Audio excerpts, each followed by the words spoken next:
Almost over.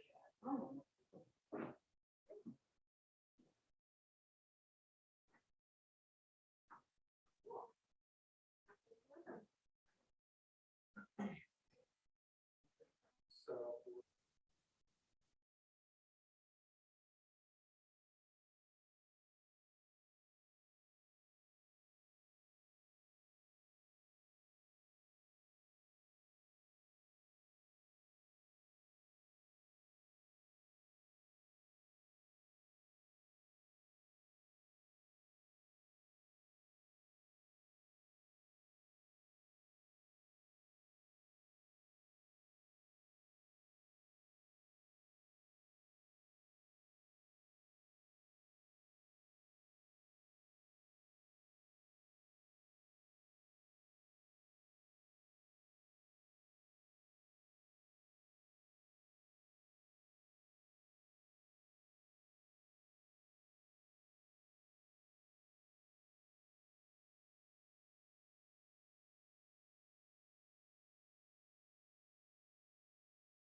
The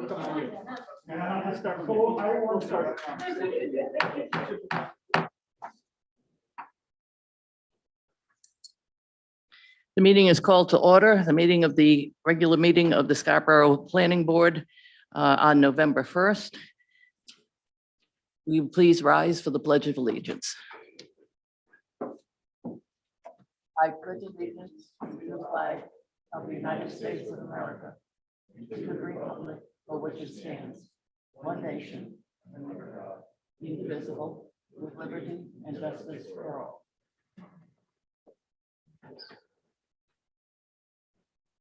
Doreen, you call the roll, please. Rick Duperi, Here. Rachel Hendrickson, Here. Roger Bailey, Here. Jennifer Ladd, here, and Rick Manking. Here. Thank you. We will now look at the minutes and approve the minutes, first of all, for September 9th. Does the board have any corrections? Hearing none, do I hear a motion to approve the minutes? I'll motion to approve. Do I hear a second? Second. All in favor to approve the minutes of September 9th? Doreen? Rick Duperi, Yes. Rachel Hendrickson, Yes. Roger Bailey, Yes. Jennifer Ladd, yes, Rick Manking. Here. Yep. Yes. 10-4. It's going to be a good night. We will now approve the minutes of the September 20th meeting of the Planning Board. Does anybody have any corrections or amendments to those minutes? Hearing none, can I hear a motion to approve? Motion to approve. And a second? Second. All in favor? And Doreen? Rick Duperi, Yes. Rachel Hendrickson. Yes. Roger Bailey, Yes. Jennifer Ladd, yes, Rick Manking. Yes. And the minutes of October 12th. Does anybody on the board have any corrections or amendments? Hearing none, is there a motion to approve? So moved. Thank you. And seconded? I'll second. Actually, Roger jumped in. I didn't see him move his lips, so. Yeah. Doreen, will you call the roll, please? Rick Duperi, Yes. Rachel Hendrickson. Yes. Roger Bailey. Yes. Jennifer Ladd, yes, Rick Manking. Yes. Thank you, folks. Item 5 has been tabled at the request of the applicant. We'll go to item 6, Ram Ventures. Jay? Yep, thank you, Madam Chair. So let's say this is an item the board has seen at least one previous time back in September. Subsequent to that application, the applicant has made revisions based on board, staff, and peer review comments. As a reminder, the applicant is here for amendments to property it's at 136 US Route 1, really extensively around the existing parking lot and bringing in a drive-through a bank canopy. At this point, staff has very little left remaining for our comments. We have prepared a draft motion should the board be so inclined, as we just really are down to minor details. I will note that there was some additional comments around requested signage to be sure, adding stop signage and pedestrian signs, and those have been noted as part of the motion as well. So with that, I turn it back to you. Thank you. And for the applicant. Good evening. My name is Norm Chamberlain. I'm Walsh. Norm, you can take your mask off if you That want. will help. I'll be able to see too. Norm Chamberlain with Walsh Engineering, here on behalf of Ram Ventures LLC and Katahdin Trust. As Jay said, we were before the planning board on September 20th. We've had a couple of reviews from peer reviews and staff. I think it is down to just a few basic issues. One is the use of the basement. We are proposing that we just be allowed to use that for storage. And then if they find a tenant for it at some point in the future, they would have to come back to the planning board to fill that space. But at the current time, they don't have anybody. We are continuing to work with the Scarborough Sanitary District. I was hoping to have their approval letter tonight before the meeting, but we do not have that yet. So we'll have to supply that as soon as they give it to us. One of the questions came up about the existing fixtures in the rear parking lot, as if their question was if they were cut off. This is a picture of one of them. We just like to use the three that are out back there. They are full cut off, the metal, the old style metal halide. So it, basically we just like to continue using them. If they break down or something like that, they would likely be replaced with a newer LED, but they're this similar style of they shine down. Traffic memo, we've resubmitted the trip and impact fee calculations as requested, and we have added the stop and pedestrian crossing signs on the site plan. Those were submitted late last week. There was a number of peer review comments. One of the concerns was the existing retaining wall on the site. For some reason, they're thinking that it's got to be 6 feet tall, but it's only about 2 feet tall. We're not looking at replacing it, just a portion of it, but I think it meets their requirements that it does not exceed 3 feet. Like I said, it's only 2 feet tall. They have not reviewed the stormwater report yet. And there was a couple other minor issues that we've addressed, that we've responded back to the town. So I think we've basically done everything that we've been asked to do. If there's any questions, I'd be happy to answer them. Thank you. This item is subject to a public hearing. Is there any member of the public here in the room or on Zoom that would like to comment? Angela, do you see anybody on Zoom? No one in the room. I declare, well, nobody who wants to comment in the room. I declare the public hearing over and turn this over to the board. Is there anyone with any questions or observations? Madam Chair, Let's go with the Rick on the left and then the Rick on the right. yes, my comments just go to the lighting. Appreciate the photometrics. It looks like the average foot candles are well within IES recommendations. The only concern I have is you're there doing work and installing lights.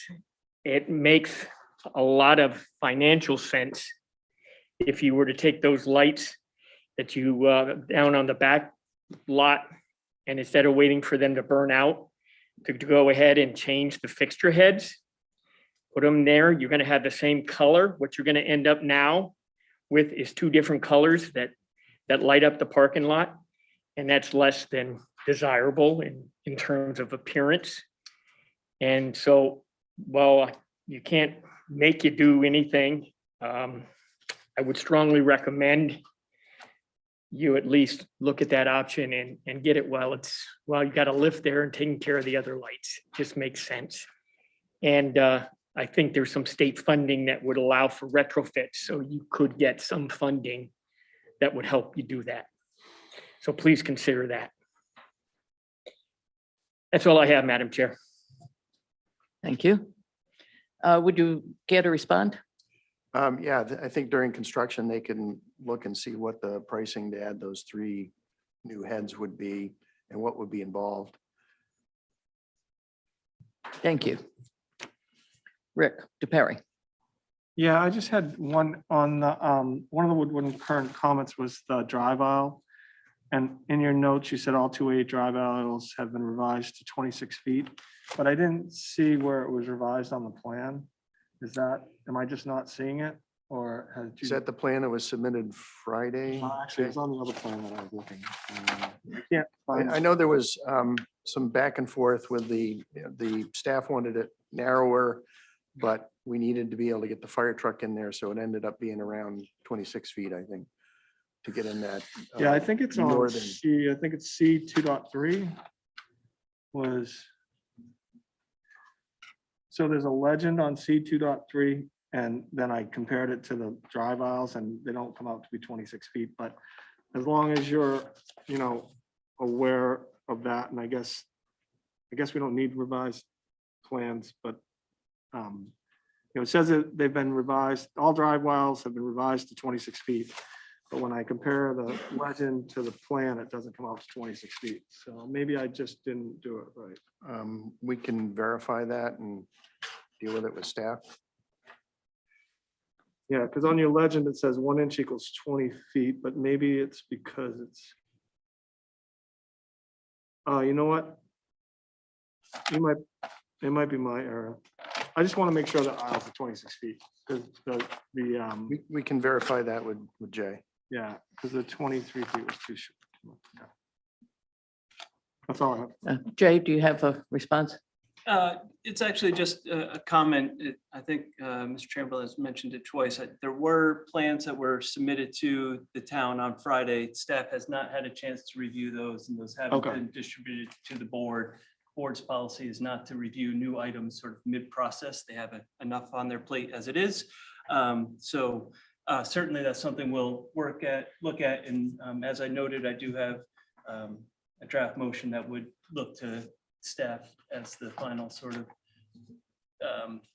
check on the revised plans, if you will, as we typically do. So. Thank you. Any other comments from the board? Roger. I appreciate, your response to Rick's question about the lighting. And, if it doesn't make sense to economically to do something right now, I would tend to agree with you. But I appreciate you at least looking into that. I just wanted to say, I really want to compliment the applicant for what they're doing with this property, because it really is quite an improvement. It's going to look good. Nice right there at the entrance coming into the town. So I just wanted to compliment you on that. Thank you. Angela.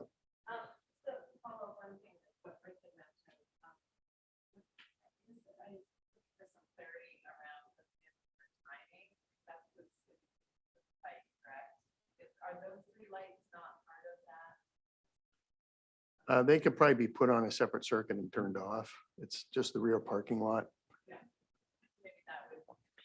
Yeah, the existing lights won't be able to be dimmed That's right. if they're metal halide or. Fixture, or is that something that's just not? I think, As you point out, you could shut them off. right, But then you have no lighting. in the back there, yeah. No. Yeah, and then It's just in the back here. Out past the drive-through and everything. I should point out that in this draft motion, there is a statement about how and when these would be updated if they do not meet certain criteria. So I think we may have covered that in the draft motion. Yep. But appreciate the board scrutiny here. The only comment that I have is I appreciate what appears to be a significant decrease in the amount of impermeable surface towards the rear of the building, where some areas of the parking lot basically are being disused and dismantled. Mhm. So thank you on that. If we have no more questions, I have a draft motion. I move to approve the proposed site plan by Ram Ventures LLC as depicted on the plan set prepared by Walsh Engineering dated 10/18/21 with the following findings and conditions. Findings. The proposed site plan is proposing a change of use and a reconfiguration of the existing parking layout on the property. The applicant is proposing to utilize the northern portion of the building for an insurance company and the southern portion of the building as a bank with 2 drive-through lanes. The project is located within the Town and Village Center, TVC zoning district. Conditions. Prior to the issuance of a building permit, the applicant shall A, update the lighting information to provide current condition of the 3 light fixtures at the rear of the site as referenced in staff's memo. If the fixtures do not meet the town current standard as a full cutoff fixture, they are to be updated. B, revise the plan set to include a note stipulating that the approved use is for the first floor of the building. Any additional use of the lower level besides storage would require additional review through the planning department and potential review by the planning board if applicable. C, revise the plans to include the signage stated in the traffic solutions memo dated 10/26/21. D, address the remaining comments in the Woodard and Curran memo dated 10/28/21, revise plans accordingly. E, pay the traffic impact fee. F, provide an ability to serve letter from the sanitary district. These shall be reviewed and approved by the planning department. 2, prior to the start of construction, the applicant shall coordinate a pre-construction meeting. The meeting shall include appropriate town staff, the developer and their site contractor, and is to be coordinated through the planning department. All plan modifications are to be completed prior to scheduling the pre-construction meeting. Do I have a second? Second. A second from Roger Beely. Are there board comments, questions? In that case, please, Doreen, call the roll. Rick Perry, Yes. Rachel Henriksen. Yes. Roger Beely, Yes. Jennifer Ladd, Yes. Rick Manking. Yes. Thank you very much. Thank you.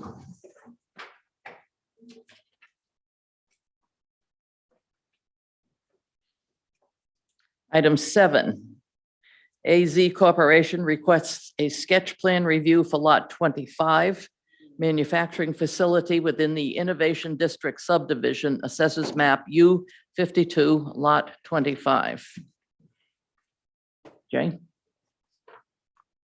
Thank you, Madam Chair. As you noted, this is a sketch plan. Therefore, it's an informal submission. There's, at this point in the discussion, there's no determinations by the board or pending materials, but it is an opportunity for the board and the applicant to start a discussion at the sort of high level about expectations and elements to be reviewed moving forward. With that said, the applicant is proposing to construct an approximately 114 to 115,000 square foot research and development manufacturing building in the Innovation District. As board members will recall, this property was subject to a fairly recent lot merger for roughly some 30 to 40 acres. I'm sure I'll be corrected where I went astray on the acreage at the end of Innovation Way.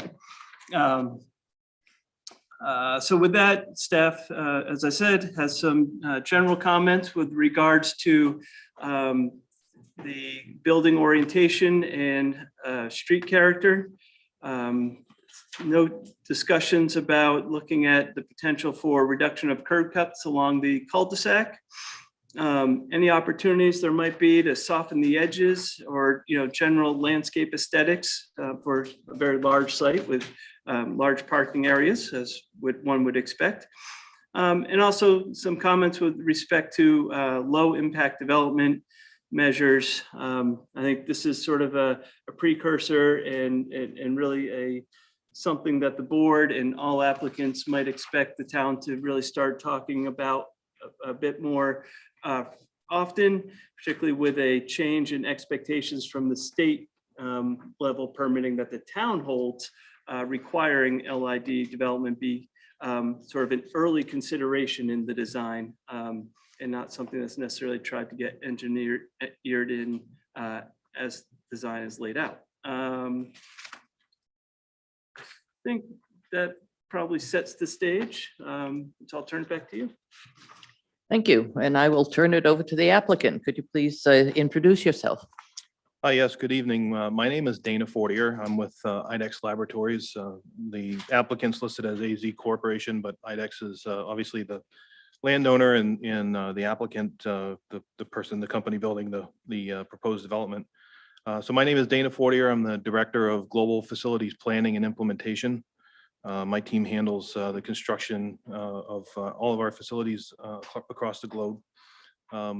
Before I get started, I'd like to take the time to thank the members of the board and the staff for the comments you have provided already. It's already been greatly insightful and useful as we continue through our design journey. So thank you for your time to date and this evening. With the sketch plan submittal tonight, IDEX is taking the first step towards a proposed multi-use state-of-the-art research and development and manufacturing facility at the Downs, which will support our global operations. The proposed development will create sustainable employment opportunities that we anticipate will benefit Scarborough and the region as a whole. We're excited about the potential use of technologies which will help to reduce our environmental footprint as part of this project. A great example of those are EV charging stations, solar, which we've incorporated into many of our projects, and ultimately help us achieve a more sustainable, community, minimize our carbon footprint across all of the geographies that we operate in. We look forward to working with the town staff on this project. It's an exciting project. IDEX has been growing over the last several years, and we're excited about the prospects of being in Scarborough. With that, I'd like to introduce Al Palmer with Gorham Palmer, who will be helping us present the project this evening. So thank you very much.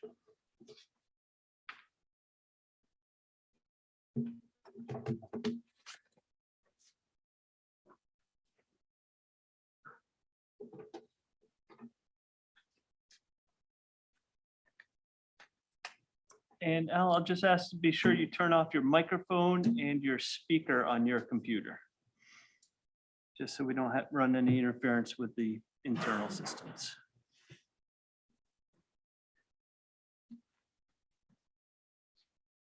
All right, I think it should be set. Good evening, Madam Chair, Al Palmer from Gorham Palmer. We are excited to be here tonight to introduce the planning board to this unique facility, which will expand IDEX's main footprint to include a new facility within Scarborough. Recognizing the rules the board needs to work at with the hybrid meeting, we've limited our attendance at the meeting tonight to Dana, myself, Jamie Lamontan from IDEX, and then Dan Bacon from Crossroads. But participating by Zoom, I hope, will be Annette Talbot, the senior project architect for CI Design, a Boston-based architecture firm with expertise in life science and technology. And if Annette's there, she'll be participating in the presentation at the end. Other team members that may be participating by the YouTube link or Zoom include representatives of Chimbro, the general contractor, AZ Corporation, E2 Engineers, and Boston Industrial Consulting. This plan, and we've provided the board with 11 by 17s just in case technology fails us, shows the site setting. Lot 25 is a 24.6 acre site located within the Innovation District of the Downs. In blue, you can see the outline of the Downs, and in the upper left-hand corner of the site, you can see where we highlighted and showed the building on lot 25. Again, this is just to give you a perspective of where the facility is within the Downs and kind of a perspective on the size of the parcel relative to the site, as well as the surrounding uses. Obviously, you can see Gorham Road, Route 1, Haggis Parkway, and Payne Road, which kind of form the outer boundaries of the development area. Lot 25 was depicted on the 7th amended subdivision plan, which was approved by the board on July 19th, that consolidated 22 lots into a single parcel. The intent of that consolidation was to have a lot that would be usable by a large end user.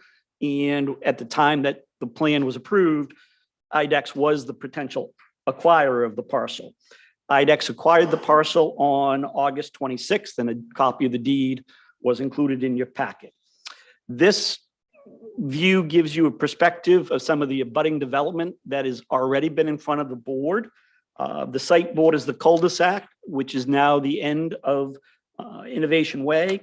And our immediate abutters include Shucks Lobster, located on Lot 26, Pride Storage, Lot 27, and mainly Tubbs on Lot 46.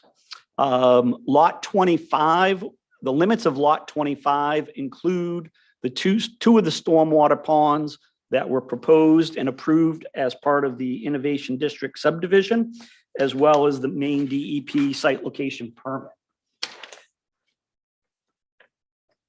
This plan is intended to show you a full build out of the site. The property was purchased with the intent of supporting an ultimate build out of between 275 and 300 square feet of building footprint, first floor area with supporting drives, parking, and site amenities. In organizing the site, that full build out was critical to understand so that we could orient and locate the phase one building. Obviously, with the size of the potential build out and the need to meet the continuing evolving needs of a life science and technology facility, we had to be responsive to what does the ultimate build out of the site look like and how both the initial building and any future phases will work together.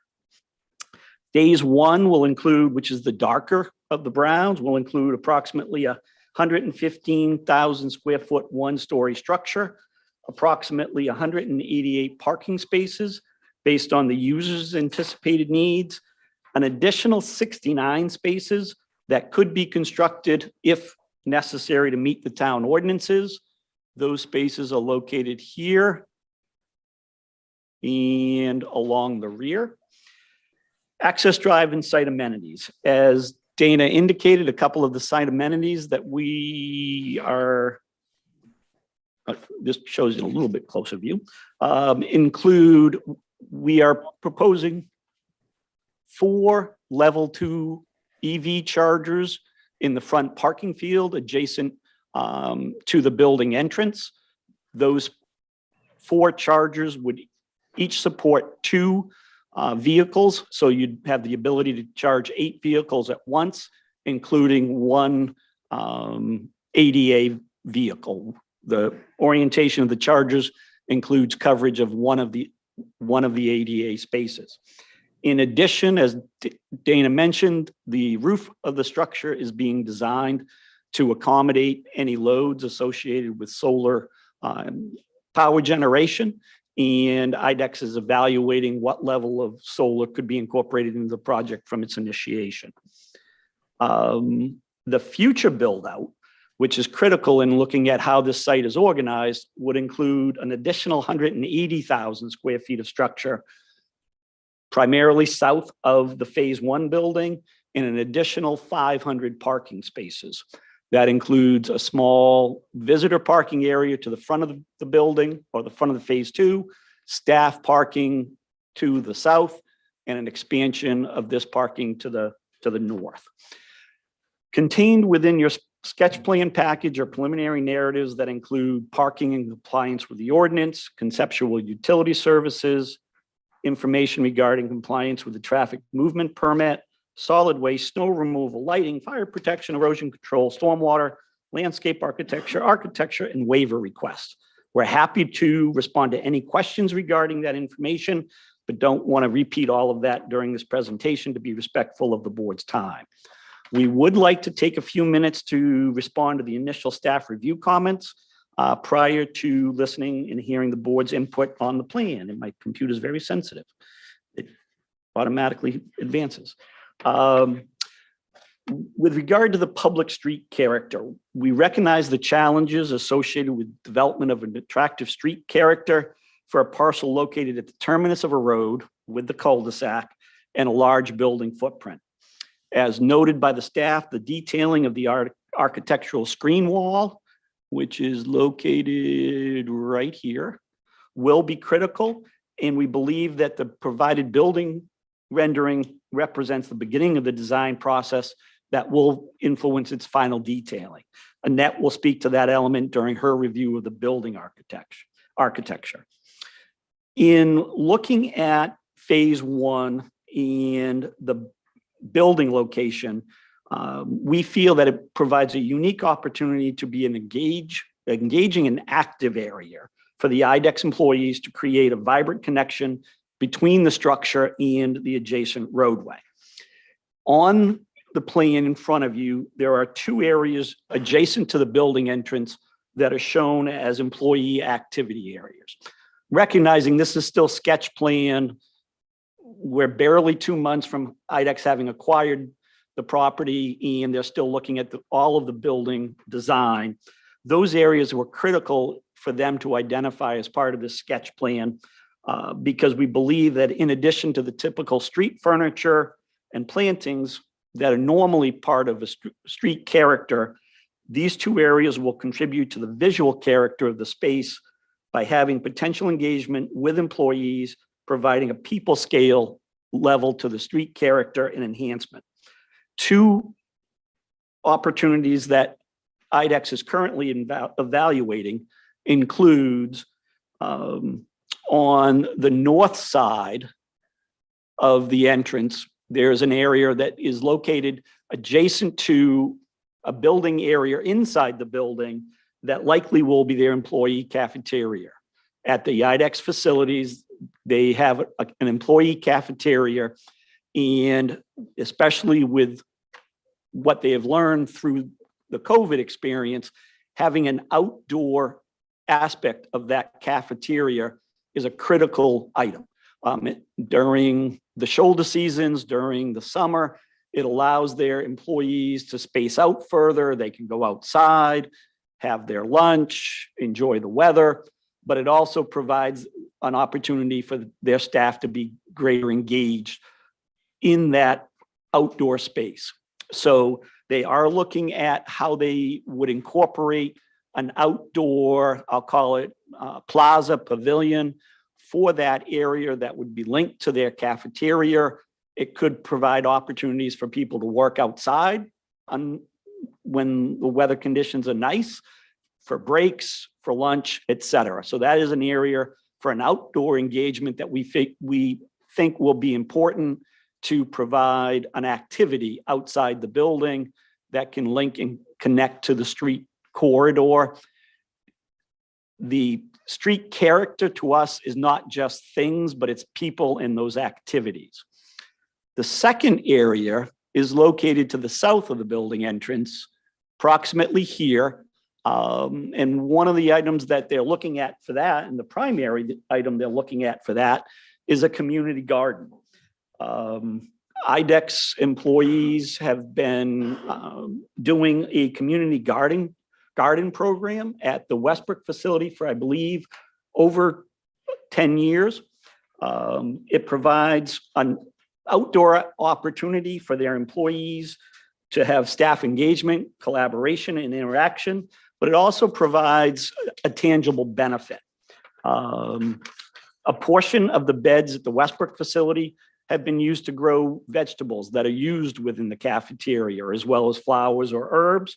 And the products that are grown at the remaining beds are donated to a program such as Harvest for Hunger of the Maine Cooperative Extension Service.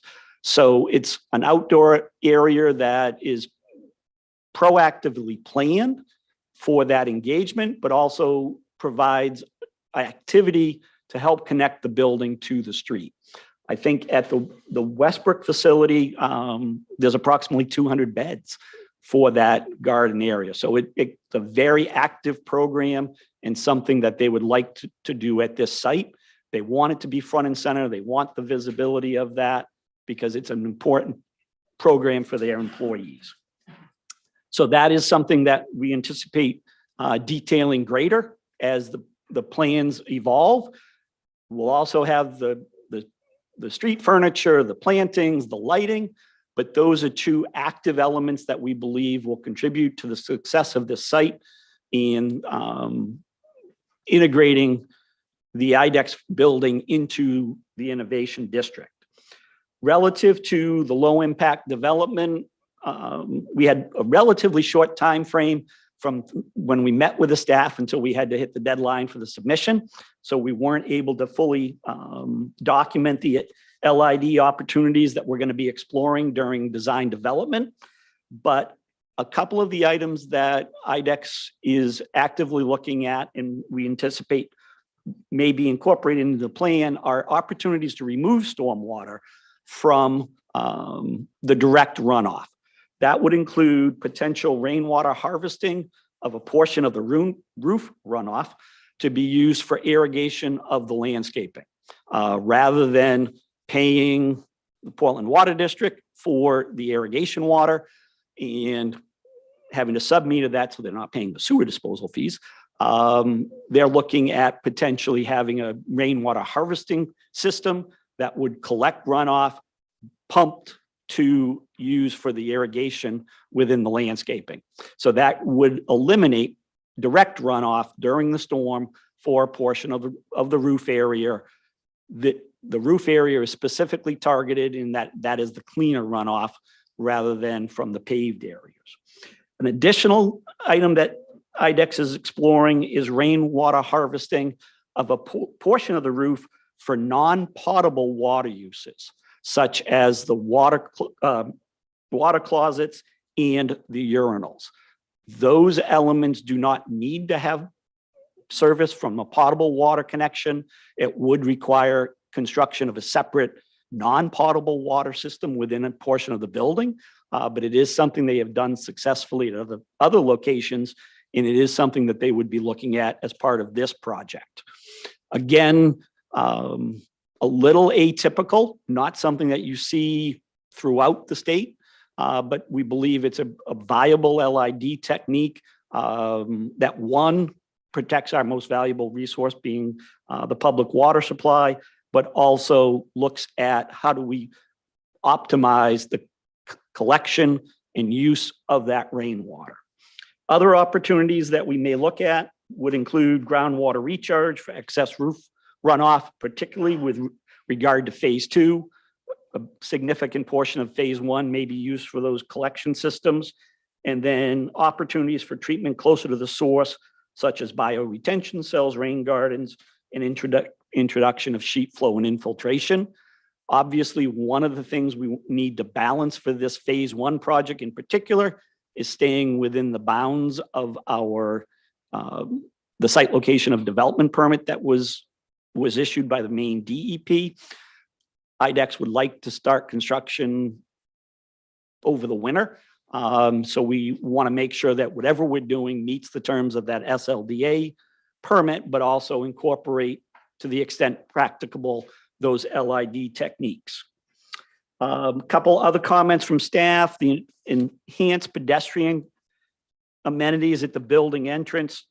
Again, with this being sketch plan, we weren't able to detail everything, but staff mentioned raised crosswalk and bump outs at that main entrance to slow traffic down. That, including signage, are elements that we're anticipating will be detailed as part of the site plan application.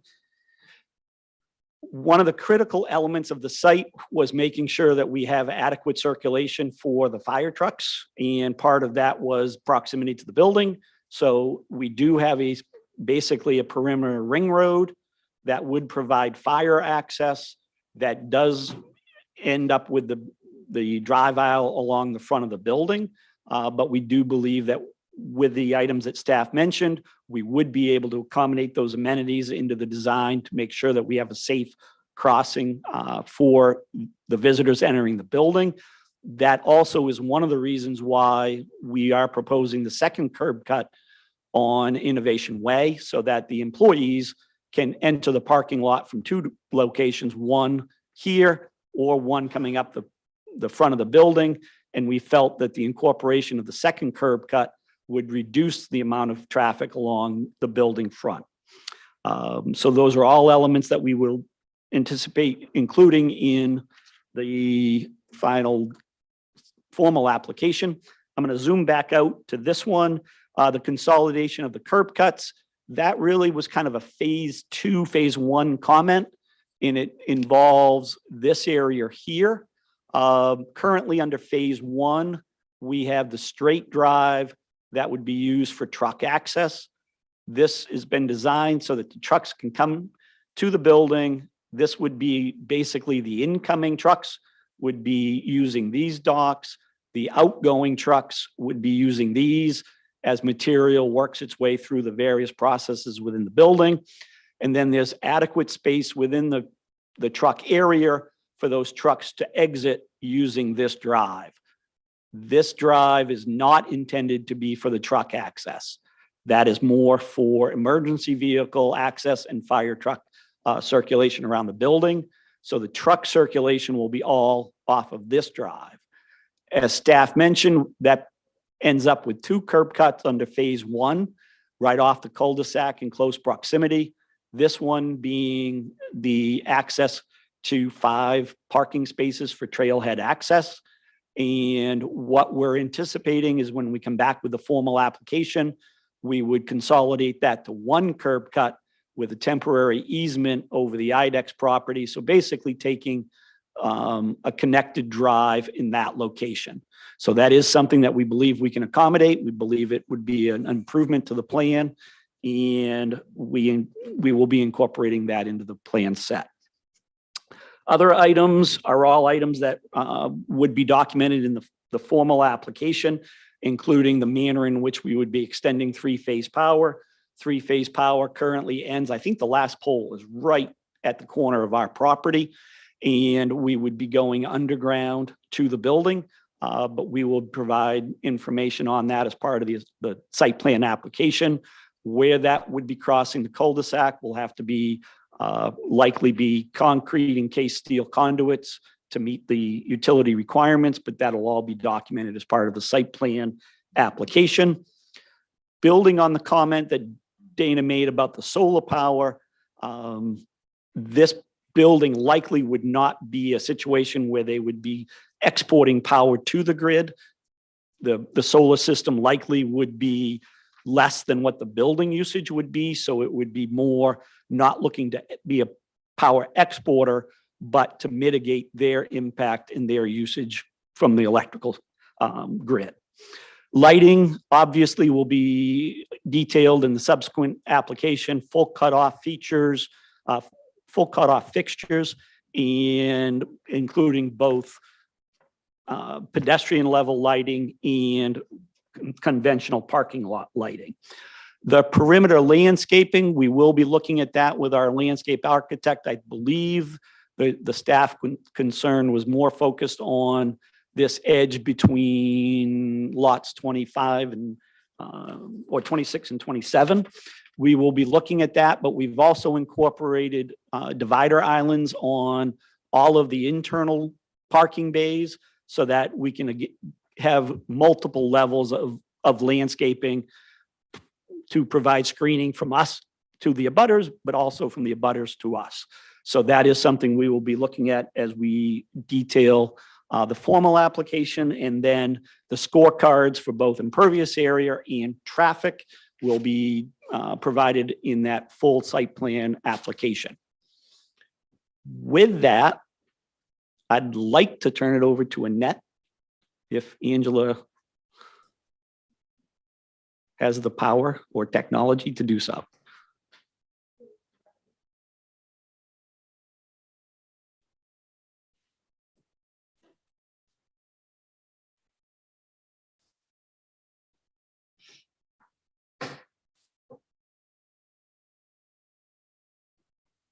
Annette? Yeah, I think. Yes, can you hear me? We can now. All right, wonderful. I have the plan here to share, unless that's something that you can do from your end. It's already on the screen for the board to see. Okay, perfect. So the PDF that we had sent with our elevations? Correct. Okay, beautiful. All right, great. Yes, so these are the concept elevations that we developed.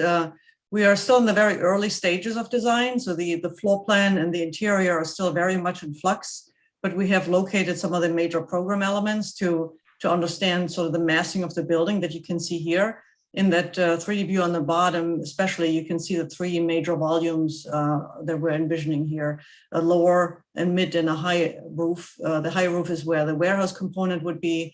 And the lower ones is where, you know, the office functions and R&D functions would happen. So those are the major massing items. They might still fluctuate a little bit in height slightly and where exactly the bore is between the two. But we have settled on the footprint, as you saw that what Al had explained. So that footprint will remain as is. On the exterior, we're showing in the middle of this image here, we're showing what you would see if you approach it from Innovation Way. So if you come down the road, that is what you would see. And in fact, these trees are the actual trees. So that is a photo that we kind of put behind it to give us some context. And we would approach it. This is a very large volume, but so we have used some focus points that draw your attention to those items, mainly the one in the middle where the entry is. So that is that element, yep, right there, that kind of pokes out, that protrudes in footprint and also from above the roof line. So that is where clearly the entry is. It's always nice to see exactly where you enter the building.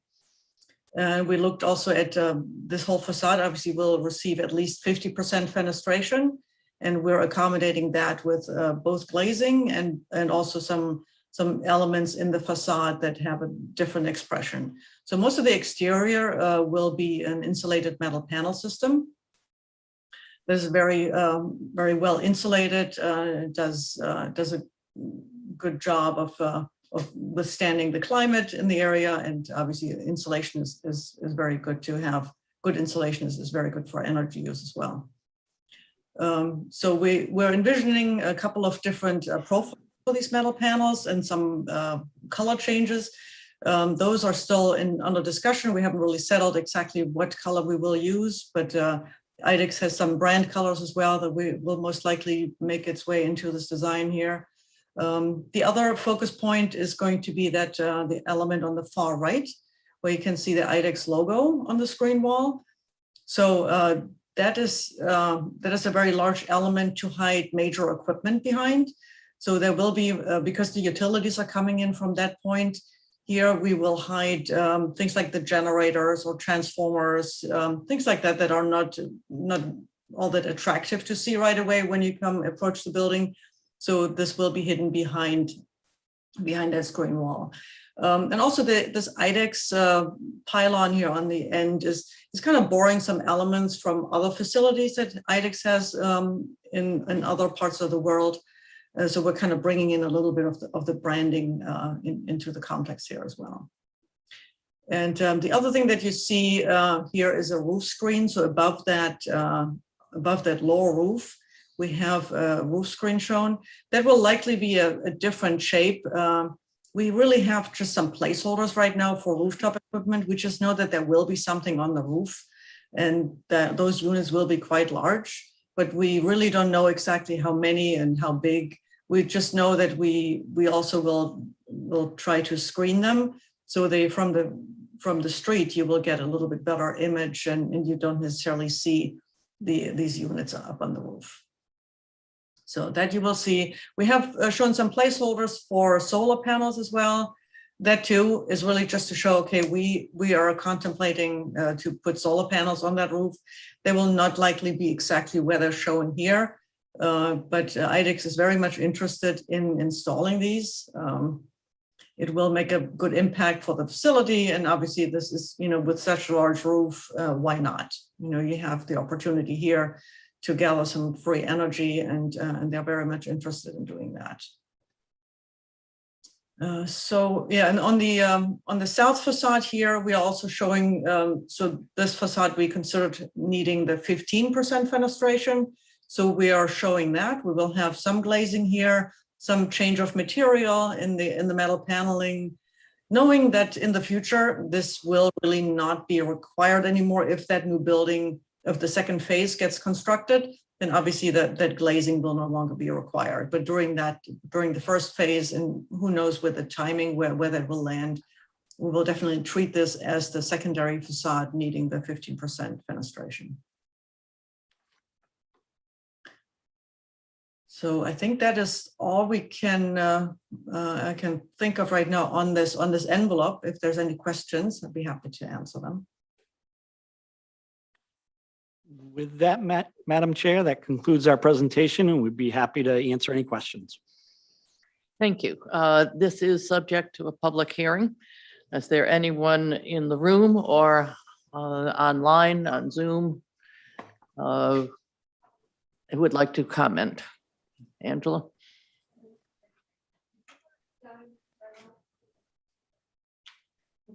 He's just monitoring. Yeah. Is there anyone in the room who would care to comment? All right, thank you. Public hearing is closed. Let us turn to the board. Remember, this is kind of a high-level discussion, but we also need to make sure that the applicant is really clear on what we're hoping for in terms of further submissions. Who would like to go first? Roger? Sure, thank you. I appreciate the fact that you seem to be extremely sensitive to what our, what staff has been mentioning in other, conditions that we expect of developers in town. So appreciate that. And I'm impressed with everything you've presented so far. I do have a couple of questions though. On the proposed second building, do you have any idea of any kind of a timeline when that may come about? And the reason I'm asking that is if it's something in the future that you just don't know when it's going to happen, what would your plans be for any kind of landscaping right around the cul-de-sac? At this point, the full build out, which could be one phase or two phases, is indeterminate. We would be proposing a full landscaping plan around the perimeter of the cul-de-sac so that that's addressed as part of the phase one application. Obviously, it would be modified in the future. One of the items, and I don't think we covered it, is today there's a nice forest of stumps out there where the proposed building expansion would be. That would all be grubbed as part of phase one, basically planted as meadow and maintained as a meadow, maybe mowing once or twice a year. But there would be a full landscaping around the cul-de-sac for phase one that would ultimately get modified upon development of phase two. Okay. I actually think that's all I have at this point, but I think everything looks really, the building looks terrific at this stage. So I guess the only other question I would have is on the proposed solar panels. Is there a reason? I mean, why wouldn't you want to sell some of this stuff? Probably better for I'm Dana to answer that infringing on one. my colleague's time over here. They're probably gonna have one heck of a load. Well, I think the question's going to get asked one way or the other, Roger. We know this, so glad you asked it. Yeah, no, it's a very good question. Thank you, Dana Fortier again. I typically what we found is that our internal loads are high enough to where even if we covered the whole roof with panels, we still consume that load. We have a large solar facility, 225 kilowatts on the roof of one of our office buildings in Westbrook. We consume every bit of that internally and it offsets our load. So if we could export it, we would. Unfortunately, and the panels are increasing in outputs every day, but that's the primary reason. Hope that answers the question. Thank you. The other point that would factor into that is there is a cold storage component within this building due to what they're manufacturing. So that increases the loads to maintain those cold temperatures. So as Dana indicated, their internal use would exceed what we could produce, but something that they continuously look at. Okay, I actually just did think of one more question. I don't recall reading anything about this, but how many employees do you expect to employee in both phase one and then ultimately in the whole project? Yeah, phase one will be about 160 or so on day one.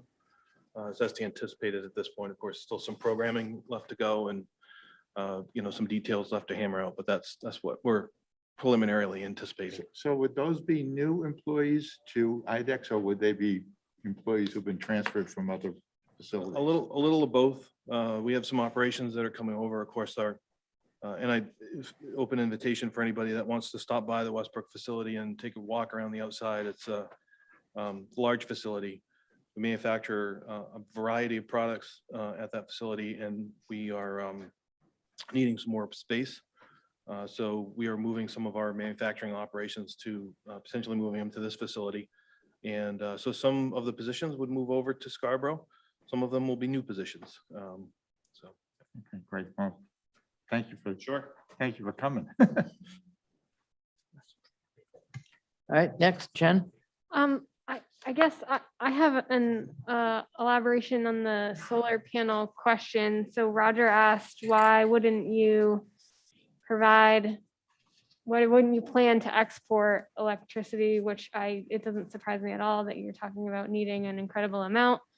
But it also sounds like maybe you're also planning to, or that for some reason you're not able for this facility to even to meet that. Is that right? So like, my question is, why wouldn't you plan to, or what's the limitation on what you are providing for solar power, knowing that you would have additional demand beyond that? I guess that's. Yeah, I think the available roof area. So we, on the elevation views, you'll see some equipment. And if you go on Google Maps and look at our facility in Westbrook, you'll see what sits on the roof of our existing facility. It's a lot of mechanical equipment. We have a lot of exhaust fans and vents and HVAC units. And it complicates the installation of solar panels for a couple reasons. One is that it just takes away the available surface area.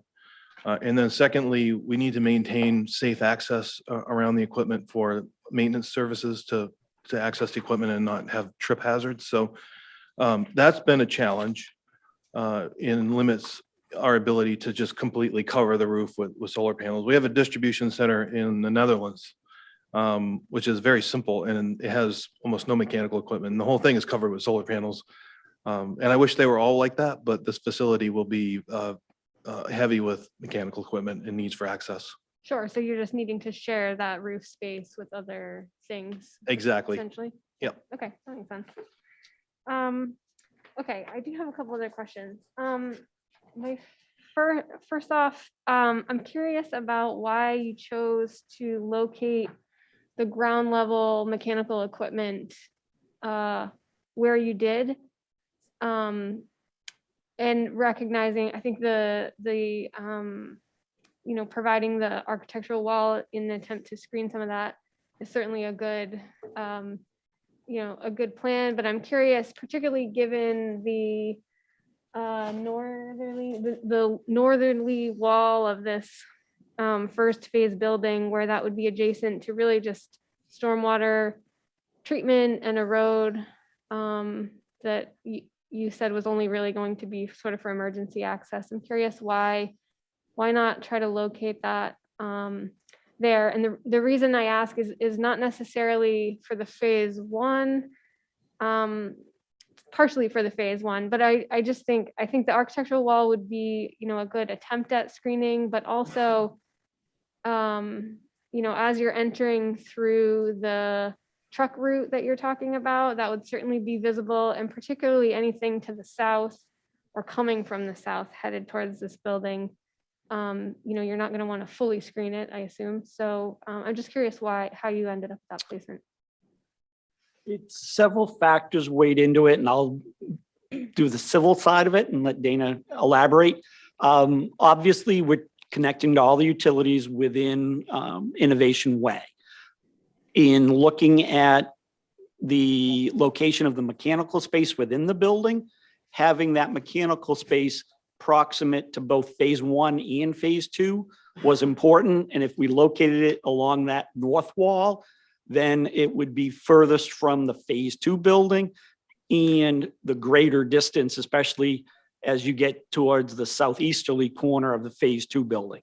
So trying to have a mechanical space that was proximate to both phases, recognizing that we're going to need to have separate utilities for both buildings or both phases of the building. That was one of the factors. The second is, as you can see, even though this is a 26-acre site, by the time we look at phase 2, we're using up a significant portion of the site, and there wasn't really adequate space to go towards the north. We've got the drive aisle as close to the building as we could from a practical standpoint to allow the fire access, you know, in the event of an emergency, and trying to locate that utility room on that north side was becoming problematic in looking at how do we accomplish the full build out of the building. As you mentioned, under phase 1, there really isn't anything that would be coming from the south.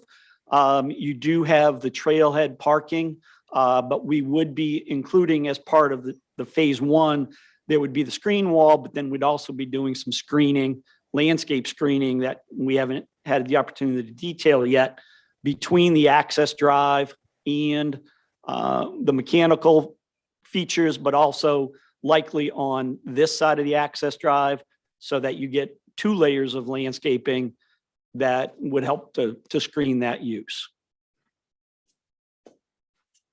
Okay, great, thanks. And then even at this early stage in the game, and I'm sure that with this facility of this scale, you are obviously having to have some of these conversations already, but I think your thoughts about low impact development in terms of water, you know, recapturing roof water runoff is just, it's a good idea. And it, you know, in theory, it's fairly simple. I know it's not quite that simple, but you know, I worked on a project in Massachusetts many years ago, a very large retail strip mall with a huge parking area, and we designed and implemented a subsurface holding tank for roof water runoff that was used to recharge the irrigation system. And it was kind of a last ditch effort on the part of the engineering team because we were just like at a loss for what to do. This was going to throw off some of our numbers, and it ended up working out really well. So if that is an avenue that you go with this, I hope that it's successful for you, and that something like that, infrastructure like that, would absolutely otherwise be unnoticeable to probably even your employees. I hope that we can talk about that somehow. So signage or a newsletter or, you know, a leader article, something like that, because I think it's a really good example of, you know, it doesn't have to be cutting edge technology in terms of how we can address some of these issues. So I think that's great. And I love the community garden idea, particularly right in your front door. I think that's a great use of that space for a variety of reasons, but also really makes a statement in terms of, you know, if you hadn't done that, Rachel certainly would have asked you about some, you know, placemaking or gathering spaces, and you just like right out of the gates address that. So I think that's a detailed way of good listening, you know, as Roger mentioned, and being a great partner here. I mean, we knew when this lot consolidation came in, there's a very small list of potential tenants that this could be, and we were all super excited about, you know, who it was going to be, what it was going to be. And I think this is a tremendous addition to the innovation district overall. And I'm sure I'm not the only one here that's happy to hear that you're planning to do this in Scarborough, because I'm sure that you had a variety of other options where to locate this facility. So I just look forward to working with you through the rest of the design process.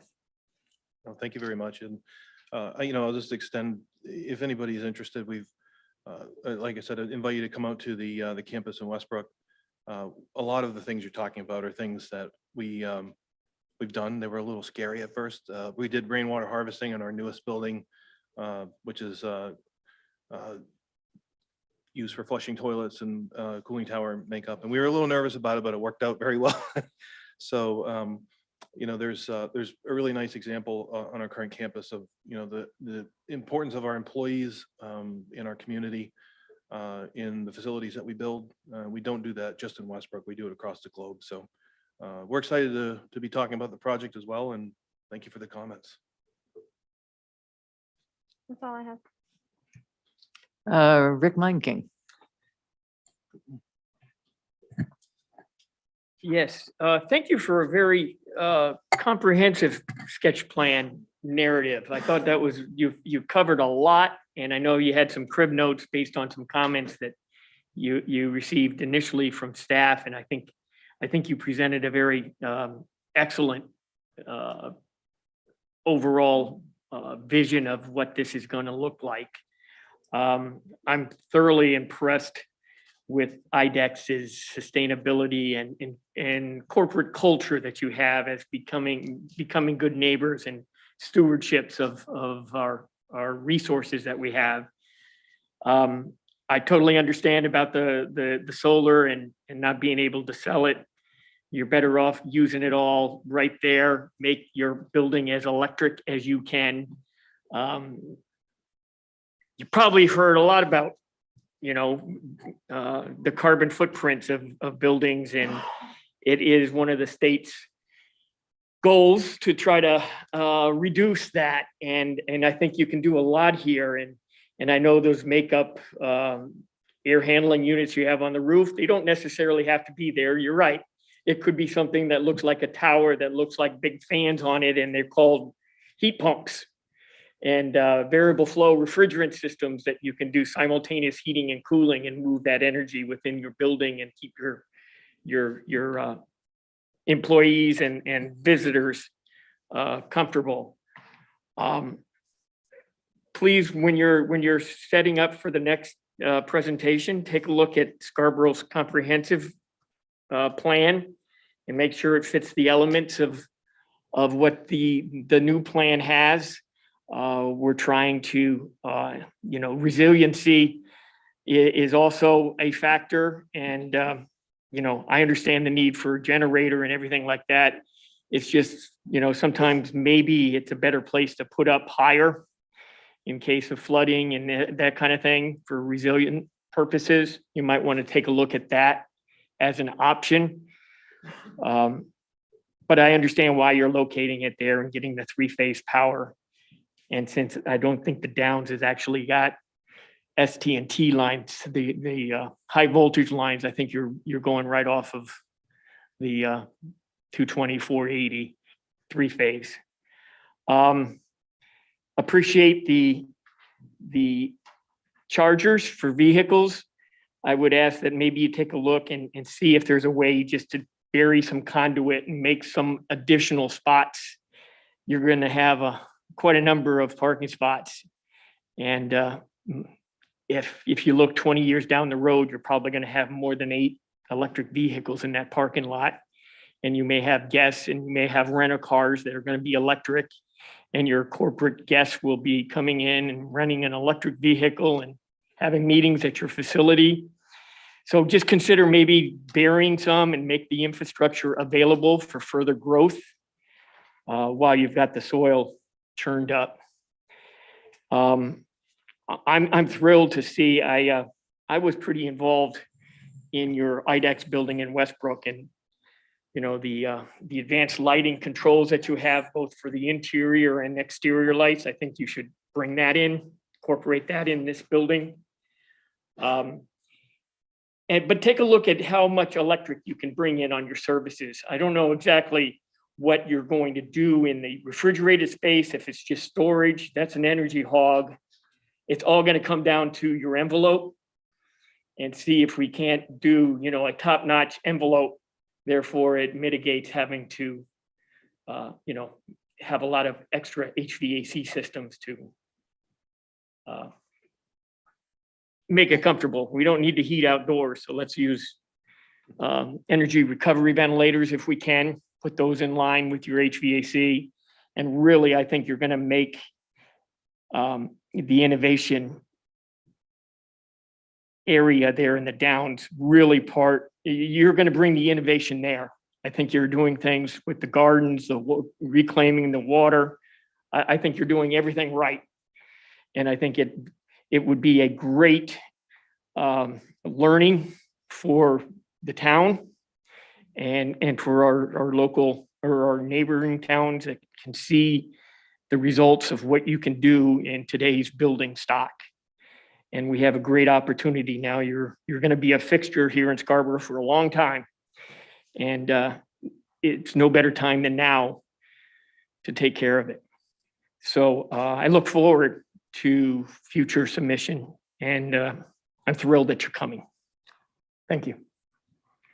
Thank you, Rick. And Rick to my right. Sure. Can we put the parking lot, the overhead up again, please? So I guess the only comment I have after the rest of the group is already gone is I know you said you're gonna get rid of the 2 curb cuts, but it looks like that one road that, we've talked about eliminating that curb cut just goes down to the 5 parking spaces at the trailhead. Correct.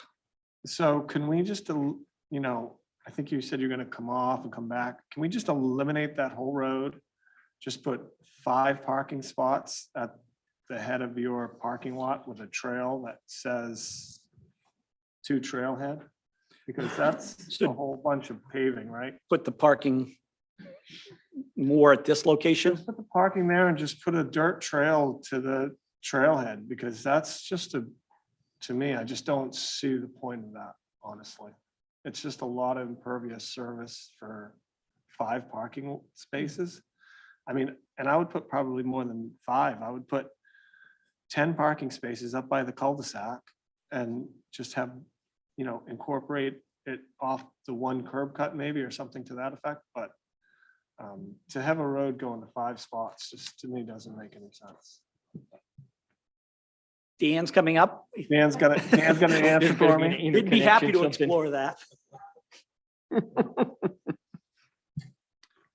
So sensitive. you just breathe Oh, and did I changes. touch? Okay. You We can, that's sort of it's a shared, and Dan Bacon with Crossroads, to start this, wow, you're right. Okay. Hope the building's okay for everybody. Take your hands off Zach, the pedal. It's that the, sensitive. yeah, I guess so. So the trailhead parking, I think, was to serve a couple purposes. We definitely can look at reducing the impervious area. I think one was potentially to be a future access drive for phase 2, but I know your plans are still in flux. It also down the road could be an access drive for that lot 46, which is off the mainly Tubbs site. They actually have could have phasing plans that may tie into that, but all of those things aren't clear at this point. So we certainly can look at a phasing plan to reduce impervious, to provide the parking, potentially build the trail. And that could be the final condition, or there may need to be in the future, based on IDEX, based on the neighbors, to complete a more formal driveway that looks more like what's on the plan. So. Yeah, I would build the road when you need the road. And then, we'll look at it and decide what we want to do as a planning board. But to put a road, say, okay, well, that's going to be, that's for futures access to 46 or something to that effect. Now, I'm not Sure. thrilled And if about people that. are going for a walk, they won't mind walking further down the trail. So we can look at that with the team here. A nice trail would be good. And then if you need to make it a road later on, maybe, you do it. Do it when you need it, I think. We don't really know. I mean, I've seen phasing plans where there's 5 phases and 10 years later, only phase 2 is done. Now, this is obviously going to be different because this is some pretty good property, but I'd build it when you need it. And if the parking's near the cul-de-sac, it's gonna be a lot more visible, especially in the evening versus 300 or 400 feet away. So from a security standpoint, Yeah. it'd be better at this point. Well, people are gonna drive down that road too, and it's, the Eastern Trail has a lot of parking, so there's never an issue down there, but if you were to drive down here to walk your dog and all 5 spots were taken, then what do? You drive back up and try to park on the side of the road or something? I mean, put 10 spots up towards the cul-de-sac, and that's my thoughts. It's just over, I know it's high level, so you don't have to commit, but No, we appreciate it. Thank you, Rick. I echo the comments of many of the comments of my colleagues. The sustainability, conservation efforts that you're making are really outstanding. I will confirm what Jen said, that I had some notes in here about gathering spaces, which I'm very pleased to say. It sounds as though you're really doing a good job and some very thoughtful work. We have some lessons learned, and that is that the time to say things is early. If there's something that's a pinch with what we're thinking, or the way that we're looking at a design, and this is the early time to say that, to take a look. First of all, in terms of curb cuts, the planning board has been known to have some spirited discussion around the numbers of location of curb cuts. On one level, it's easy to say, well, you're on a cul-de-sac, so people only going to be going to your property or coming from your property, except for the trailhead. At the same time, you have an awful lot, and the more curb cuts you have, the more problems that you have with safety in terms of visibility, people exiting, people going too fast, employees wanting to get home, visitors getting lost. And to the extent that curb cuts can be eliminated, the more they can be eliminated, it turns out the happier we end up being. So please take a hard look there. Another area that I think we need to talk about now is the concept of how the buildings relate to the street. And what you have right now for the first phase is you have a building that relates very well to the parking lot, but it doesn't relate really to the street. It is offset, so that somebody coming down Innovation Way and looking straight ahead sees a road that continues past a large building, which actually is your driveway, and they don't see the building. You've got a building that is very thoughtfully designed in terms of the sustainability, the energy efficiency, the appearance, the attention to the detail for the employees. But I don't see a relationship to the street. One of the things that the staff did ask is that they noted, and I'm going to quote, the proposed building is offset from the terminus of Innovation Way and is designed to present an architectural screen wall as the site relationship to the street. At the point at which you build the second building, and I assume when you talk about a second building, that it's an extension of the first building, and you can tell me if that's accurate later. You have a place that does have a relationship to the street, because I assume you will eliminate that driveway that you use with the first one. You will eliminate all of the landscaping that you put in, and we really like hefty landscaping.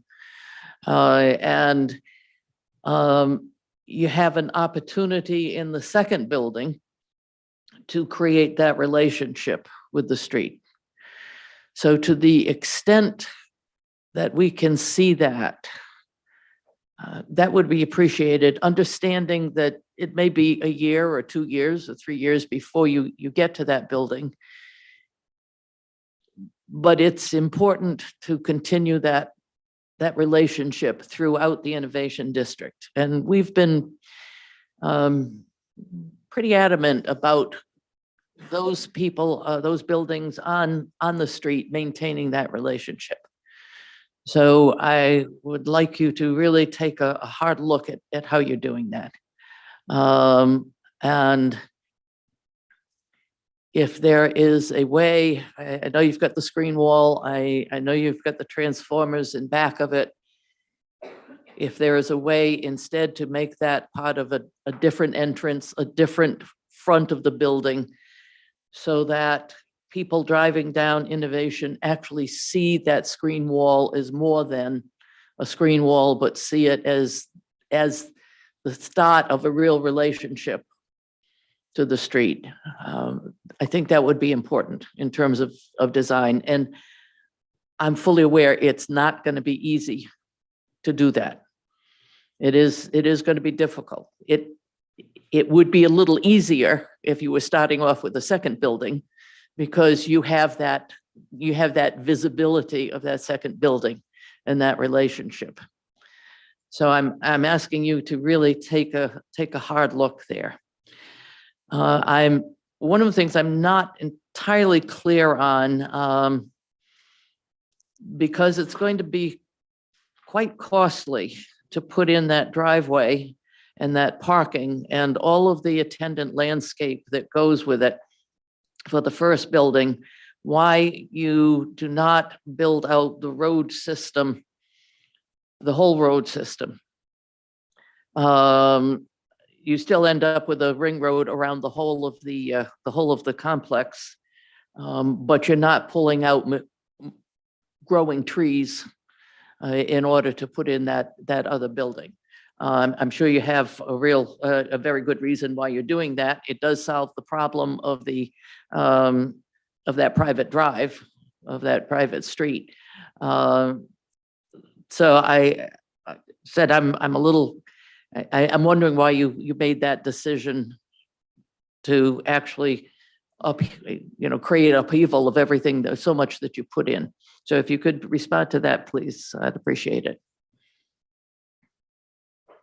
Anytime you're looking at a phase plan, it is an iterative design process. One of the things, based on your comments, that I think we can look at exploring is, do we shift the southerly side of the ring road down, whether it goes 100 feet below where it is today, if it goes through where this future parking is, wherever we put it, I'll guarantee you we'll put a building over it in the future. The building, this is a concept for the building. There's multiple different configurations for that phase 2 building. We know the site can support anywhere from 250 to 325,000 square feet, but I can draw about 15 different combinations. I think the point of trying to remove that continuation of line of sight down the drive aisle resonates from what you're saying, and that's something that we can look at between now and the full site plan, so that it changes the perspective of the eye. You don't have that continuing corridor, and we can work with the architect and landscape architect to, I think, accomplish what you're trying to do, so that the building corner is the focus, not the continuation of the service drive. I think that would be very appreciated. I think that's a good way to look at it. That really is what I have right now for the site plan. For a sketch plan, you've done so much more than folks usually do. My concern going in was, when somebody does this much almost pre-thought and preparation, they get heavily invested in this design and have difficulty seeing that there may be some different ways of doing it. So I appreciate your willingness to work on that, on the trailhead, on the way to create a better connection to the street. I echo my colleagues' happiness, I guess I would call it, that IDEX has chosen Scarborough to come to, bringing your building, your ideas, your energy, let's face it, your jobs for folks from Scarborough, we hope, and that you're settling here. And I certainly look forward to seeing your next plan. Thank you very much. Thank you. Yeah, thank you all for your time. We appreciate it. And yeah, we are happy to hopefully be joining Scarborough. And I think it's a good news story at a time when we could probably all use a little good news, right? So thanks for your time. Thank you.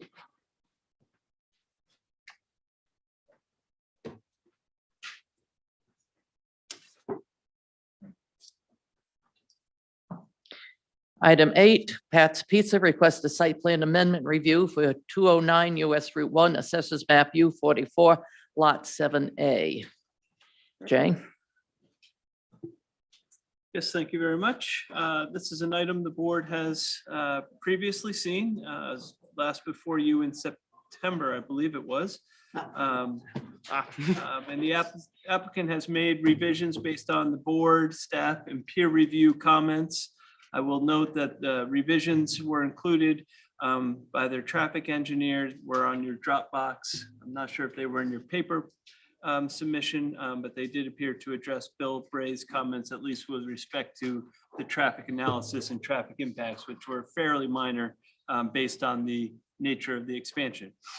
At this point, staff really has very little in the way of sort of main elements. We did have a question comment about, as we reviewed the plan for the second time, thinking about the construction phasing, sort of realizing, we don't, at least staff didn't fully appreciate what the expectation was in terms of the restaurant remaining open during construction, or if it was going to be closed, how with the shared access and shared parking, all that would work. So we think that's something that's worth talking about, and maybe can be addressed as a condition of approval if the board is so inclined.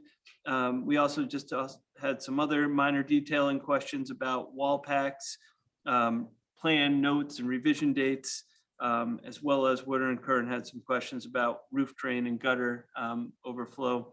But again, I think most of our comments were things that staff felt could be addressed relatively, after some conversation, perhaps as conditions of approval. So we've prepared a motion accordingly. Should the board see fit. With that, I'll turn it back to you. Thank you. And for the applicant. All right. First of all, my name is David Latham with Trillium Engineering Group here alongside Tyler Anderson of Pat's Pizza. Thank you for taking the time to visit this.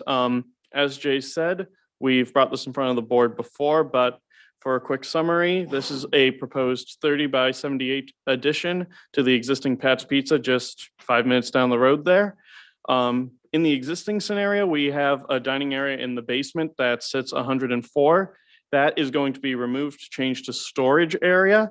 And in its place, we're going to have this new first floor plan right here with 114 seats. This is going to be a minor increase in the traffic, but from the previous traffic study that we've submitted, it's going to be a negligible increase where the site's going to be able to support it. So I think we can all agree that that's not anything to really worry about. So if you look at the, staff did ask for a colored elevation, and this was provided by Stephanie Lowell. Basically the new addition is going to match the existing exact same color. I'm partially colorblind, so I'll just take it on her word that that is what the building currently looks like.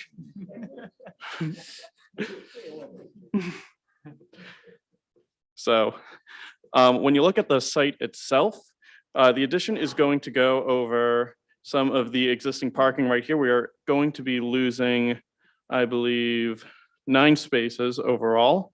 or no, sorry, 15, 9 seats, 15 spaces. It is shared parking. This table over here shows you that all the different uses on the site, including the Pat's Pizza in the proposed state, per the Scarborough ordinance, is going to require 78 spaces. The site itself is going to have 120. So even with the removed spaces, there's still plenty right there to service both the Pat's Pizza and the remaining sites. Not really have anything to worry about. As far as ability to serve, stuff like that goes, we have reached out to the Portland Water District and the Scarborough Sanitary. We have not heard back from either, or rather we don't have approval from either yet, but it's a minimal increase. We're currently proposing reusing the existing lines. We don't anticipate a problem, but if we need to make some of the lines bigger, we can do that easily enough. Not a major deal there. The lighting plan, that was actually submitted in an earlier submission. I didn't include it in the most recent, but I'd be willing to resubmit it again. It's just this for exterior mounted. Nothing all that exciting, really. There were a few questions from both Ward and Curran and staff about stormwater runoff. So specifically, what measures are currently there? The existing site does not have anything in terms of like a catch basin network or anything like that. Existing stormwater flows pretty much from Pat's Pizza across the site this way out into field right there. The existing site does not have any drainage issues. The current flow paths handle everything just fine. This project isn't going to impact those flow paths, and there's actually going to be a minor decrease in impervious area, no notable changes to the grading. So we believe, it's our professional opinion, that this site's going to be totally fine runoff wise. Roof drains, the existing building has gutters that just downspout things right to the exteriors of the building. We're going to basically do the same thing. Again, this is a relatively small addition. This isn't going to create any more runoff. So once again, our professional opinion that the system we're proposing is not going to have an adverse effect on quality or quantity of the stormwater. One of the other conditions of approval mentioned, or not conditions of approval rather, but one of the notes from Woodard and Curran mentioned getting a new boundary survey. Now, we had submitted a previous one in earlier submissions, and at the previous planning board meetings and talking with staff, the issue never arose.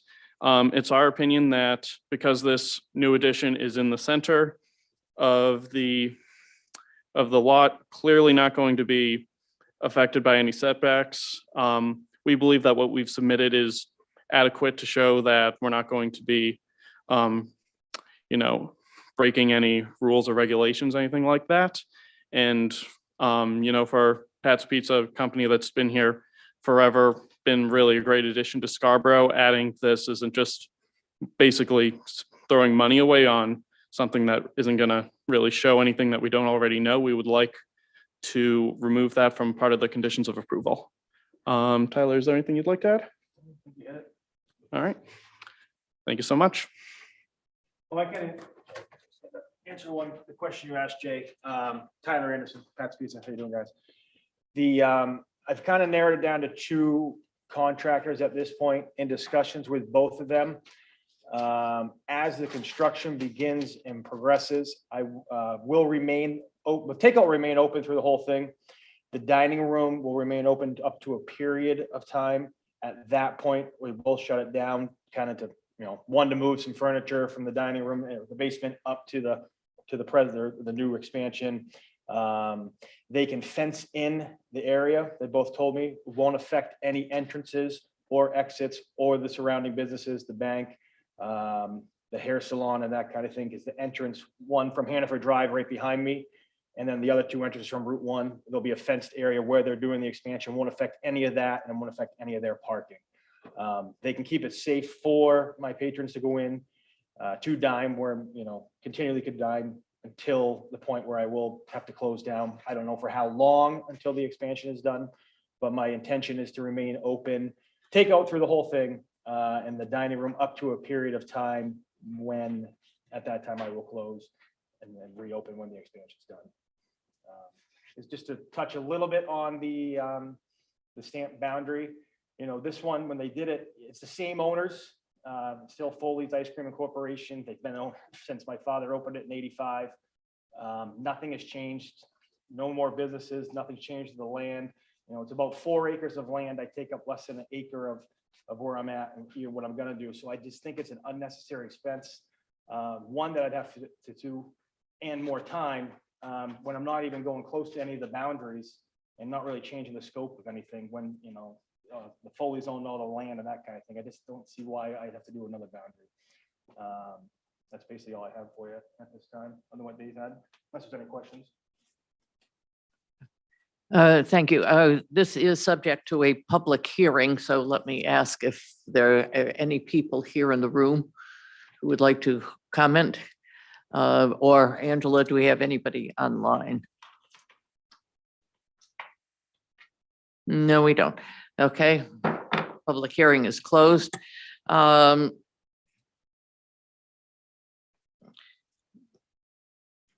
Let me ask Jay about the boundary survey.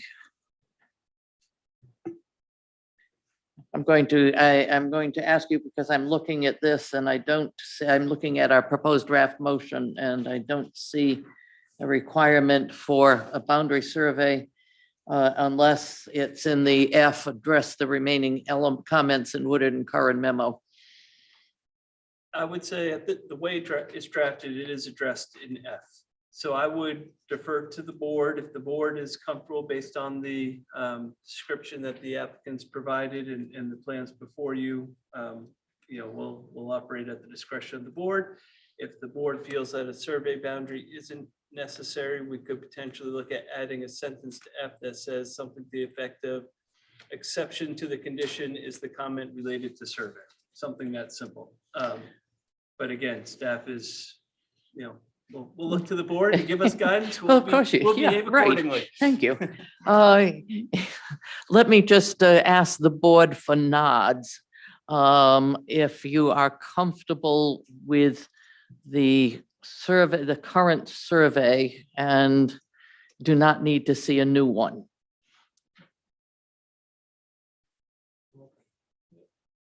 Jen? I just have a question. I think I know the answer, but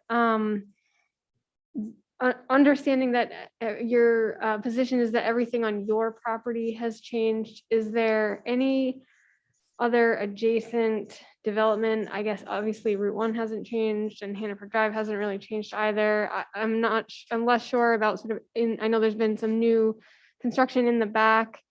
Is there any way possible? It looks as though it's low. The low spots are between sort of your site and that. I'm just curious if any of that other new development could in any way impact drainage is really kind of what I'm getting at here. Jen, could you hold that for a minute and let's we settle the boundary survey question. It's related to that Okay. because I'm just curious if, you know, anything adjacent has changed. That's all. Yeah. Okay. Yeah, nothing's changed. I'd also like to note that out on Route 1, there is an existing catch basin network. You can see it down here. I didn't show it in too great of a detail on this plan because frankly, we're not doing anything to change it, but it does exist. So if something does happen to Route 1 for God knows what reason, that network would prepare it and our site really wouldn't be affected by it. And so you're not tying in, you're not showing a tie-in, all your drainage is just surface flow. Correct. Yeah, okay. Okay, then yeah, I don't think I have an issue an issue with you relying on what you have for information there. Yeah, it looks though the board is comfortable with the current boundary survey and will not require a new one. So Jay is busily scribbling a new section on a draft motion. Let me ask the board, do you have other questions or comments?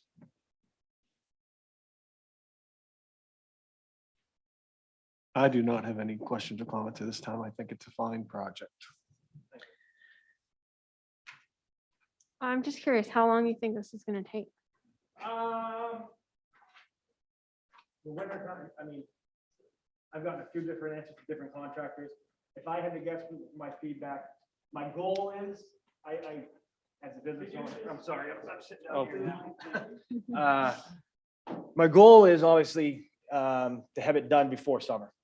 You know, ideally, June 1st at the latest. I would not want to do construction June, July, and August. That would just not make sense at all. So I'm under the impression if we can get approval and get going fast, that we could have this done and break ground, you know, by the first of the year. And granted, we got to deal with the winter and the weather, but be open or be done by May to June 1st. Maybe a little sooner, but I'm being realistic as well with Maine winters. Thanks. All right, I do have one question in terms of the basement. The bathrooms down there still going to be used? Yes, they are. So they're going to be used for staff or for customers as well? Tyler, you're probably better fit to answer that one. Not customers. Downstairs is going to be completely storage.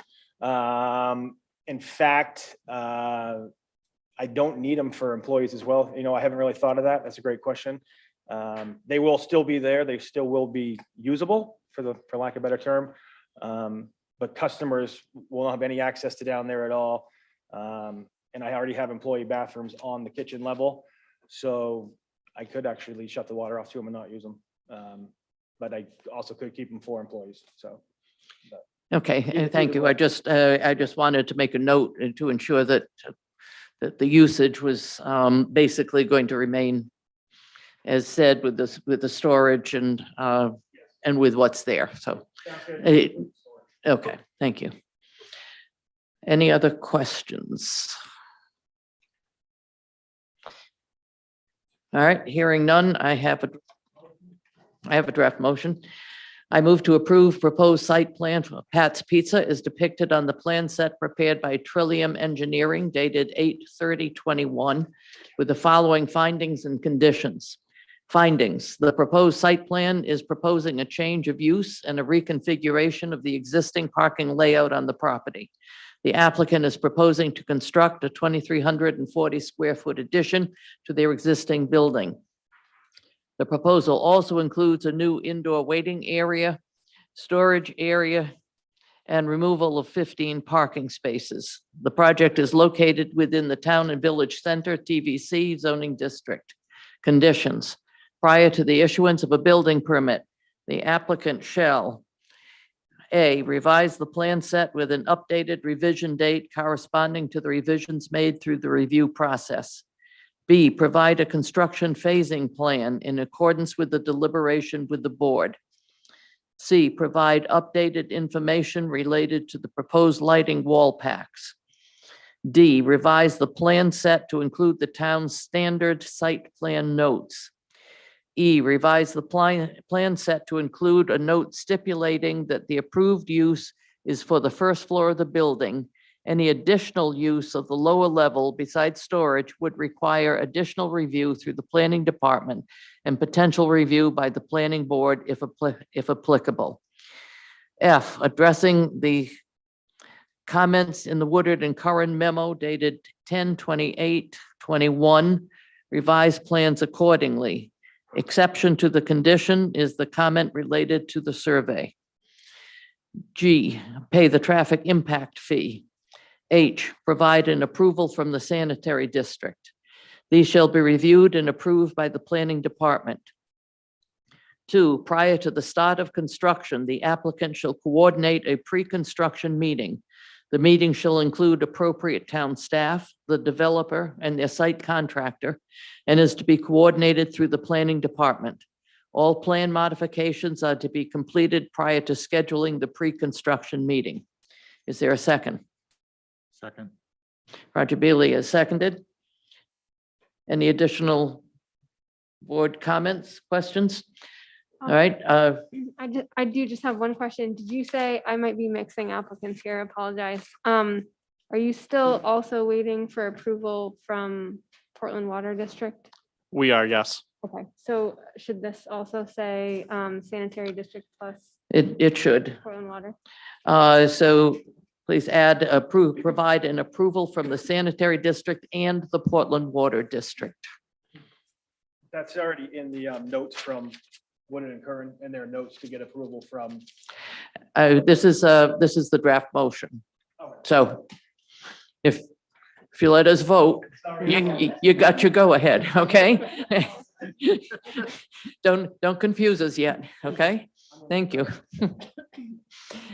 Doreen, will you call the roll, please? Rick DuPerry, Yes. Rachel Hendrickson. Yes. Roger Beely. Yes. Jennifer Ladd, Yes. and Rick Mike. Yes. Thank you. You have your approval. Awesome. Thank you so much. Thank you, board. I hope to see you come in here from Diane once we get it all done. Make sure you have 15 taps. Gary's, right? That's right. Thank you, sir. Thank you, guys. I appreciate it. All right, staff report. Yet to have much to report on at this meeting. Two things that relate to this board in particular. So one, I think I might have made note of, council has posted 2 names for potential board members. And so all goes well. And this coming Wednesday, we'll have 2 new board members. So we'll see how that goes. And then also excited to note that we have found Jamel's replacement. He's actually here with us tonight, Eric Sanderson. So I'm really excited to have him get started with us officially next week. And he's so excited that he decided to come out tonight. So that's really all I have to report on. Oh, and I am going to mention, please don't leave before signing this plan. Yes, I have asked Jay to make sure Angela stands at the door and doesn't let people out until the plan is signed, and you've turned in your bags, please. Administrative amendment report. Nothing to report this time around. Minor development reviews. No new minor development reviews this time around. Could you tell me the process, the progress of the current ones? The current ones are approved with a final revision for 21 Washington Ave pending. Thank you. Correspondence? None. Planning board comments. I saw Rick Ronking's hand up first, then Roger, you just, you lunged forward just a little too late. Rick? I would just like to tell my fellow colleagues that we're busy in the Sustainability Committee, and we're drawing up a EV charger, or should I say, we're looking at the ordinance, the site plan ordinance, so that it includes the requirement to install chargers or have infrastructure in place, EV ready, or just conduit. So we're trying to put some clarity on all of that. But what I really wanted to point out was we're not doing this in a vacuum. We're having GP Cog come to our meeting to inform us about what other municipalities are doing with their ordinance, as well as having a stakeholder meeting with some of our developers who certainly have a vested interest in any decisions or any movement on this. So I just thought I'd share that with my fellow planners here and know that you might have the ability to go through a meeting without me pleading getting EV chargers in place. I think you're just gonna keep asking for more. Well, Now- isn't now- that how you do it? Now they're starting to provide them and you're like, You great, take- let's have more. Baby steps, baby steps. I'm just kidding. I think language like that would be helpful in terms of when we say things like that, how many more or what rate is appropriate for, a 650 space parking lot, how many EV spots should you have? And certainly looking at what other communities are doing, I think is a great idea. So sorry to interrupt, but thanks. All right, Roger. Yeah, I just, curiosity, at Aecon, as maybe Jay could answer this. I noticed the structure that was going to be the Asian Fusion restaurant and the residence next door has been all boarded up. Do you have any update on what's going on there? Yep, sure. So There was some issues in terms of transients using those structures. And so the town worked with the property owner to get those buildings secured. The property owner has been asked to make an evaluation of the building at the corner, the sort of brown building that's in the roughest shape of all, and determine what the future viability of that building is. And that evaluation is underway. So the town is involved and the property owner has been engaged and responsive. So. Okay, good, thanks.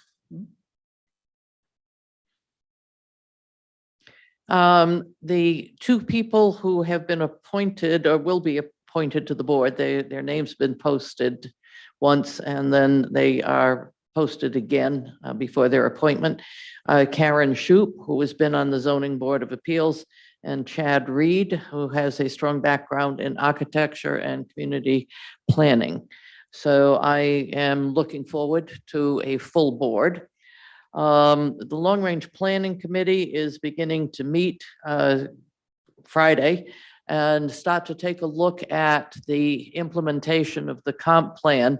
One of the things that we'll be looking at on Friday is the proposed assignment of various parts of the comp plan to committees of the town. So the planning board could end up with some assignments, some additional work based upon the comp plan, but that's a stay tuned.